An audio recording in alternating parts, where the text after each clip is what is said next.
안녕하세요. 서경제 꽃버스 방송 시작합니다. 먼저 빠르게 보실 것은 코스피 차트입니다. 지난주 금요일날 방송에서 2538 요거 잘 봐야 된다고 그랬죠. 그런데 말입니다. 시초가 가격이 2538입니다. 우리 대통령께서 미국으로 날아가 바이든을 만나는 한 주이기 때문에 그 여파에 따른 사실상 오늘 한 2% 정도는 하락을 했어야 되는 상황입니다. 경제적 관념에서 봤었을 때 형 정부가 그나마 지금 잘하고 있다는 것은 일본과의 관계를 어느 정도 완화시켰다는 부분, 그것 말고는 딱히 모르겠습니다. 방식이 조금 독특한 부분이 있긴 하지만 일본과의 관계가 좋아져야 저의 파라다이스 종목이 상승하는데 도움이 됩니다. 그러나 대통령님께서는 우리나라의 일본 과거의 문제에 대해서 조금 더 관심 깊게 독도 문제든 위안부 문제든 잘 살피시어 해결해 주심을 기대하고 있습니다.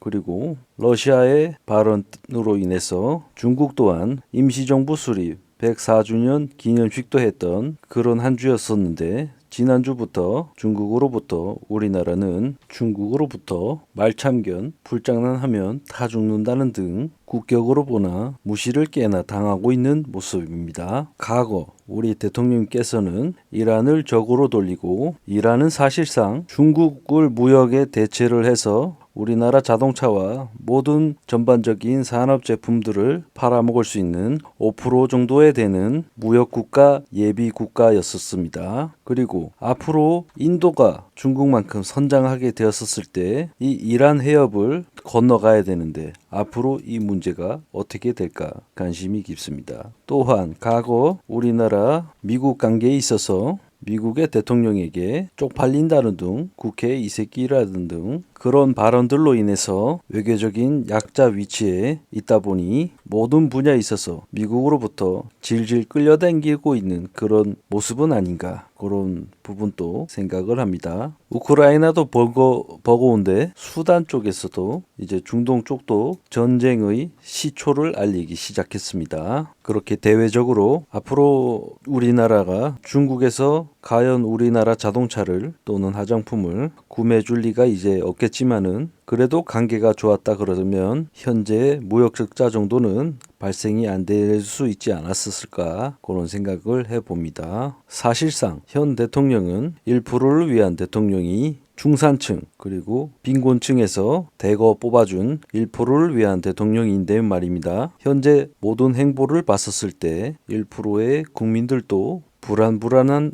그런 느낌들을 많이 받고 있는 상태입니다. 그렇다 보니 이번 한 주 대통령께서 미국으로 날아가 어떤 실수를 할지 조마조마하기 따름입니다. 저는 야구를 하다 보니 야구로밖에 비유가 안 되지만 마치 4번 타자 자리에 메이저리그 4번 타자 자리에 갓 들어온 4회 야구인 신입사원이 메이저리그 4번 타자 자리에 올라간 격으로 느껴지지가 않습니다. 그리고 금일 소시지 지랄 증권에서 오늘 대거 매도를 때리게 되면서 하한가 종목들이 대거 나왔답니다. 이런 모습들이 아니 된 굴뚝에 연기가 날까? 아까 봤듯이 그 다올 증권 있지 않습니까? 과거 제가 보여드렸던 보고서 내용에도 있습니다.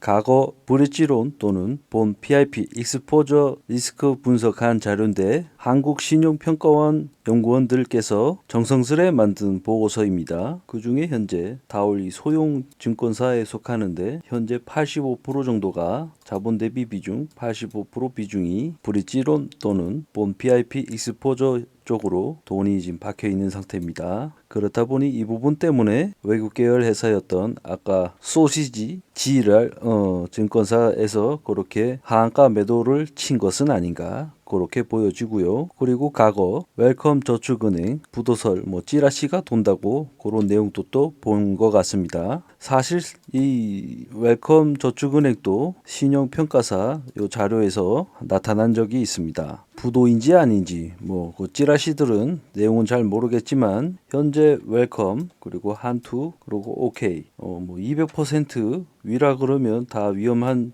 쪽에 속한다고 봐야겠지만 현재 이 보고서 기준으로서는 웰컴이 지금 거의 상위권에 있습니다. 브릿지론이 거의 264%에 속하고요. 자기 자본 대비 부동산 금융 비중이 264%입니다. 사실상 올해 1분기 3월 달까지는 만기 도래 금액이 8조가 되는데 정부에서 어느 정도 방어를 해준 부분이 없지 않아 있다고 보여집니다. 그러나 6월 달까지 거의 10조가량의 만기 도래액이 있는데 과연 이것은 잘 막아질까? PF 문제도 있지만 전세 부분 이것도 문제란 말이죠. 그래서 뒤로 가면 갈수록 9월 달까지 이 모든 부분들이 연쇄적으로 박살이 나지 않을까. 대내적으로 봤었을 때는 전세 문제, PF 문제, 그리고 건설사들 줄도산을 하게 되면서 짓다가만 아파트 입주를 들어가야 되는데 그런 부분도 박살이 나고 모두가 지금 쓰러져가는 부동산이라는 커다란 타이타닉을 현재 신나게 타고 가고 있는 모습입니다. 그래서 오늘 곧버스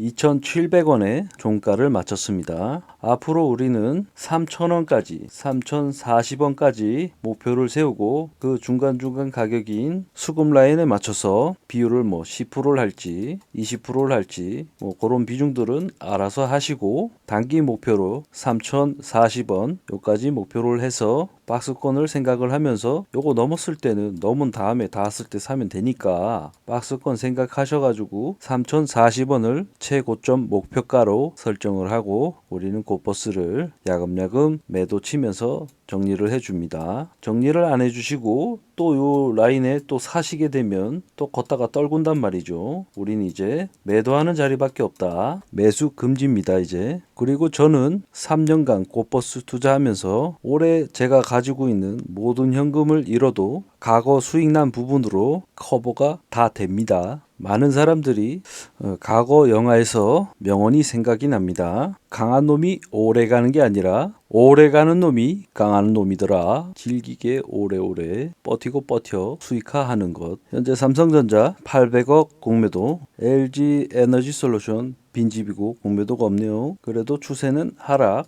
SK 하이닉스 한 200억, 포스코, 퓨처엠 이 좋은 종목의 공매도가 한 2천억 가량 지금 들어온 모습입니다. 그리고 양봉짜리 깨지고 하방 포지션으로 구축이 되어 있습니다. 삼성바이오로직스 공매도 없고 박스권을 이어갈 듯한 모습이고요. 기아자동차 여기도 횡보하거나 상승하려고 하는 모습입니다. 삼성 SDI 바닥을 깼네. 하방 박스권을 깨고 하방으로 메리츠증권 상승세가 세네. 하이브 상승하려고 자리 잡고 있고요. KB금융 박스권 상단의 포지션, 현대차 횡보, 카카오 하방, 한국전력 박스권에서 하방 포지션. 그래서 전반적으로 종목을 봤었을 때 아직 하방 포지션이 완벽하게 구축은 된 것이라고 보기 어렵습니다. 포스코 스텔리오는 오늘 시초가가 깨졌기 때문에 저는 매도를 했습니다. 손절 매도를 했습니다. 멤버십 방송에서 다시 다루겠지만 밑에 가격에서 재매집을 할 예정입니다. 파라다이스는 현재 매집에 계속 박차를 가하고 있습니다. 과거 수급 라인선 14,500 라인 거놓은 선을 정확하게 지지를 하고 올라선 모습입니다. 저의 전체적인 투자 품목은 달러는 RP까지 수익화하고 있고요. 그리고 곧버스, 그리고 파라다이스 이렇게 세 종목을 장기 종목으로 핸들링하고 있는 상태고요. 단기 종목으로는 포스코 퓨처엠이나 포스코 스텔리온 이 두 종목을 가지고 단기를 해먹도록 하겠습니다. 그래서 이번 한 주는 우리 대통령님께서 미국을 방문을 해서 정상회담을 잘 할 것인지 그건 잘 모르겠지만 어쨌거나 저쨌거나 그곳에 가신 만큼 이번 한 주는 하방을 아직은 큰 하방은 기대하기가 어렵겠다 그렇게 생각이 되고요. 이번 한 주가 지나고 나면 거기서 또 막말을 하고 오시면 아마 그 이슈로 인해서 큰 하방이 예정이 될 것이고 또 그 다음 달 초에는 FOMC 금리 인상이 발표가 있습니다. 그 부담 때문에 아무래도 외인과 기간이 코스피 지수 2500 이상으로 올려놓거나 그 자리를 지켜내는 것은 상당한 부담이 될 것으로 보여집니다. 방송은 평일 방송 마치도록 하겠습니다. 감사합니다. 그리고 간단하게 달러에 대해서 한번 말씀드리겠습니다. 10월 달에 무슨 일이 있었냐면 일본이 사실상 YCC 정책을 폐지를 하고 일본도 미국 손아귀에 벗어나 미국 채권 제일 많이 들고 있는 놈이 일본입니다. 그래서 그런 일본이 엔캐리를 무기로 10월 달에 미국인들에게 찾아가서 야 우리 씨 금리 도저히 못 막겠으니까 우리 엔화 가져가고 달러 좀 갖고 와봐 그랬더니 미국 애들이 안 된다고 그랬습니다. 그랬더니 그럼 우리 뭐 해줄 건데 그랬더니 해줄 게 없어. 왜 빡친 일본이 그럼 우리 미국 채권 다 갖다 팔아버린다. 그래 니들 마음대로 해. 그래가지고 10월 달부터 미친 듯이 미국 채권을 집어 던지기 시작합니다. 근데 웬걸 중국도 던지고 독일도 던지고 유럽 전반적인 애들도 다 같이 달러 지수가 약해지길 위해서 뭐 약속을 한 것인지 잘 모르겠습니다만 우리나라도 동참을 해서 미국 채권을 마구마구 집어 던집니다. 그렇게 해서 달러 지수가 주저앉았고 1월 달에 부랴부랴 일본을 찾아간 바이든이 일본 너네 야 왜 그러냐 좀 봐주라. 일본이 내가 뭐라 그랬어? 나 빡치면 미국 채권 다 집어 던질 거라 그랬잖아. 바이든이 미안하다 하면서 앞으로 너네 그 국방력도 좀 키우고 우리 도와가지고 중국도 이제 쫄 겸 너네도 이제 군대도 갖고 마음대로 이제 하고 싶은 대로 하고 싶은 거 다 하게 해줄게. 반도체도 좀 도와주고 다 적극적으로 도와줄 거니까 미국 채권은 이제 그만 던지고 그리고 YCC 정책은 아직 폐지는 하지 말자.